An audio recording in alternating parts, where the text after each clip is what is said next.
علیہ وسلم، وہ دونوں یہودی امام الانبیاء پیغمبر حضرت محمد الرسول اللہ صلی اللہ تعالی علیہ وسلم کے پاس آتے ہیں اور آ کر فَسَأَلَاهُ عَنْ آیَاتٍ بَيِّنَاتٍ 9 واضح احکامات کے متعلق اللہ کے پاک نبی سے امتحاناً سوال کیا۔ فقال رسول اللہ صلی اللہ تعالی علیہ وسلم، اللہ کے پاک نبی امام الانبیاء حضرت محمد رسول اللہ صلی اللہ تعالی علیہ وسلم نے فرمایا، نمبر 1، لا تشرکو باللہ شیئا۔ اب یہ حدیث مبارکہ بیان کرنے سے پہلے ذرا یہ سمجھ لو کہ قرآن مقدس میں اللہ نے 2 مقامات پر 9 آیات کا ذکر کیا ہے۔ ایک سورہ بنی اسرائیل کی آیت نمبر 101 میں اللہ فرماتے ہیں وَلَقَدْ آتَيْنَا مُوسَىٰ 9 آیَاتٍ بَيِّنَاتٍ،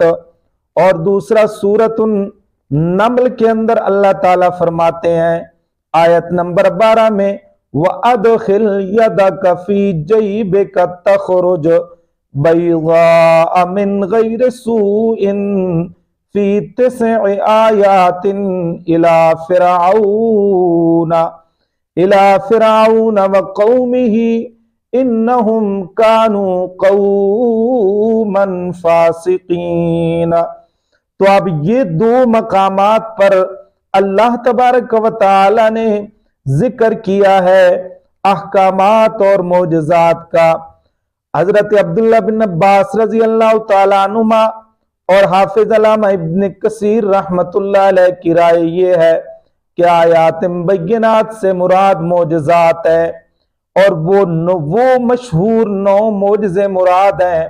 جو اللہ تبارک و تعالی نے موسیٰ علیہ السلام کو دیے تھے۔ نمبر 1، عصا والا،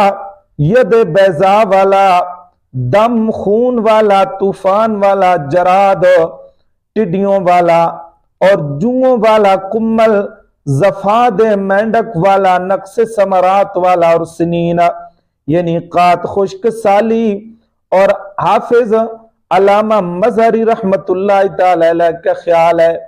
کہ سورہ نمل میں معجزات مراد ہیں لیکن بنی اسرائیل میں احکامات مراد ہے، یعنی سورۃ النمل کے اندر جو اللہ نے 9 آیات کا ذکر کیا ہے اس سے مراد معجزات ہیں، اور سورہ بنی اسرائیل میں جو اللہ نے 9 آیات کا ذکر کیا ہے اس سے مراد احکامات ہیں۔ لیکن علامہ طیبی رحمت اللہ تعالی علیہ کی رائے یہ ہے کہ آیات 9 سے مراد احکامات۔ بنی اسرائیل اور نمل دونوں میں دلیل اس پر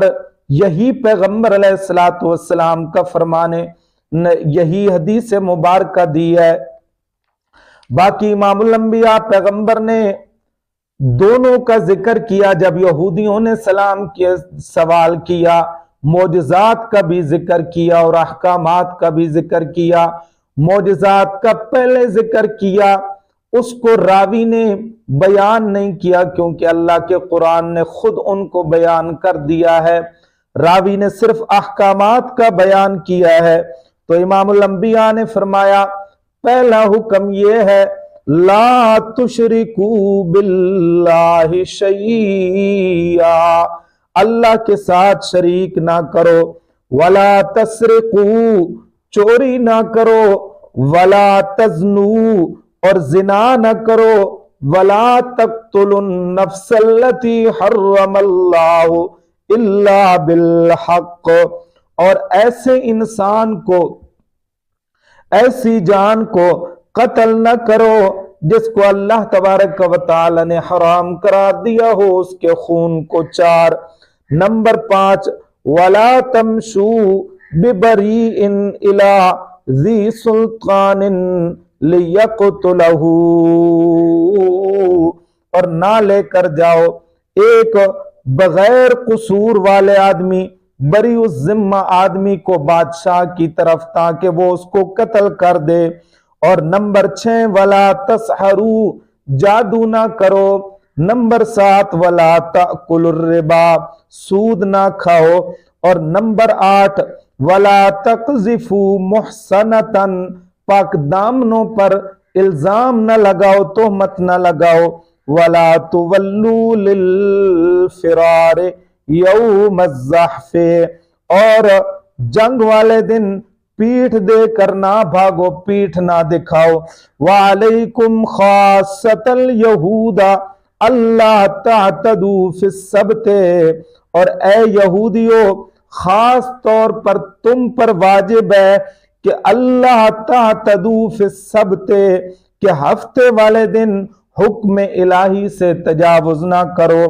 قال راوی کہتا ہے فقبل یدیہ ورجلیہ